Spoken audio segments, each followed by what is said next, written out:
তাহলে আমরা এর প্রমাণ আরো আগে দেখতে পাইতাম। আমরা এখন স্পষ্ট দেখতে পাচ্ছি যে আমাদের বাইকে হত্যার পেছনে আসলে এই রাষ্ট্রের গুরুত্বপূর্ণ অর্গানসমূহ জড়িত।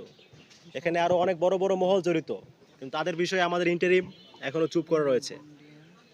আজকে এখান থেকে ভগ্ন হৃদয়ে আজকে সংবাদ সম্মেলন থেকে শহীদ শরীফ ওসমান বিন হাদি তার সংগঠন জুলাই ঐক্যের সংবাদ সম্মেলন থেকে আমরা আমাদের ভাই শহীদ শরীফ ওসমান বিন হাদি হত্যার বিচার দাবি করছি।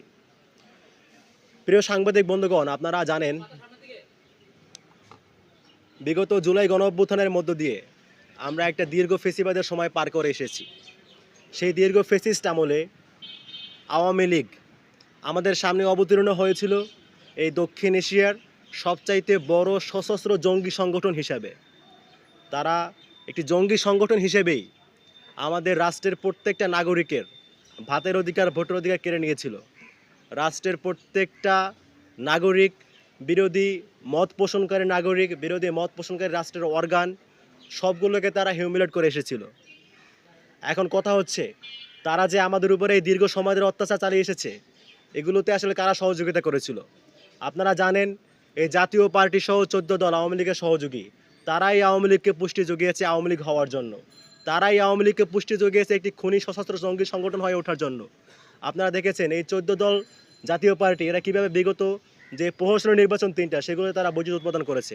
আপনারা দেখেছেন কীভাবে তারা আওয়ামী লীগকে সহযোগিতা করেছে, কীভাবে তারা আওয়ামী লীগকে আওয়ামী লীগ বানিয়ে তুলেছে। আজকে আমাদের দুঃখ লাগে, যেখানে এই ইন্টারিমের শুরুতেই উচিত ছিল আওয়ামী লীগের সাথে সাথে এই আওয়ামী লীগকে যারা আওয়ামী লীগ বানিয়েছে, আওয়ামী লীগের সহযোগী সংগঠন সমূহ, এদের বিরুদ্ধেও ব্যবস্থা নেয়া, কিন্তু তারা সেটা নেয় নাই।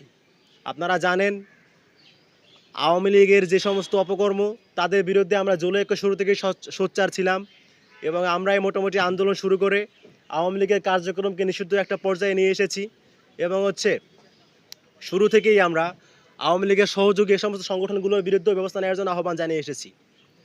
এখন সেই প্রেক্ষিতেই আমরা গত সপ্তাহে হাইকোর্টে রিট করেছিলাম যে আওয়ামী লীগের যেহেতু আওয়ামী লীগ নির্বাচন করার সুযোগ নাই, এখন আওয়ামী লীগ, আপনারা জানেন যে আওয়ামী লীগ কার্যক্রম নিষিদ্ধ হইলেও আওয়ামী লীগ কিন্তু চেষ্টা করছে ফিরে আসার জন্য এবং আমাদের এই দেশীয় কিছু গাদ্দারের সহযোগিতা করছে আওয়ামী লীগকে ফিরিয়ে আনার জন্য। এখন তাদের এই যৌথ উদ্যোগে যদি আওয়ামী লীগ ফিরে আসতে চায়, যদি তারা পারবে না তাও যে চেষ্টা করে, তাহলে হয়তোবা আমরা মনে করি ওই জাতীয় পার্টি বা তাদের যে পুরনো দোসর তাদের কাঁধে ভর করেই ফিরে আসতে চেষ্টা করতে পারে। জাতীয় পার্টি, এনডিএম এদের কাঁধে ভর করেই ফিরে আসা চক্রান্ত করতে পারে। এখন আমরা জুলাই ঐক্য মনে করি যে আওয়ামী লীগকে নির্বাচন থেকে দূরে রেখে জাতীয় পার্টি, এনডিএম এদেরকে নির্বাচন করতে দেওয়ার অর্থ হচ্ছে দরজা বন্ধ রেখে হলেও জানালা খোলা রাখা। এখন আমরা এই ধরনের কোনো সুযোগ দিতে চাই না। সেই জায়গা থেকে, সেই দাবি থেকে আমরা জুলাই ঐক্যের পক্ষ থেকে গত সপ্তাহে হাইকোর্টে রিট করেছিলাম জাতীয় পার্টি, এনডিএম সহ আওয়ামী লীগের স্বতন্ত্র প্রার্থী যারা রয়েছে তাদের জন্য মনোনয়ন বাতিল করা হয় সেই দাবিতে। তো সেই রিটের প্রেক্ষিতে গতকাল হাইকোর্ট রুল জারি করেছে। আমরা আশাবাদী যে আওয়ামী লীগ এবং আওয়ামী লীগের সহযোগী সমস্ত সংগঠন, জাতীয় পার্টি, এনডিএম এরা কোনোভাবে বাংলা মাটিতে ফিরতে পারবে না। এখন আমাদের গতকাল যে হাইকোর্ট রুল জারি করেছে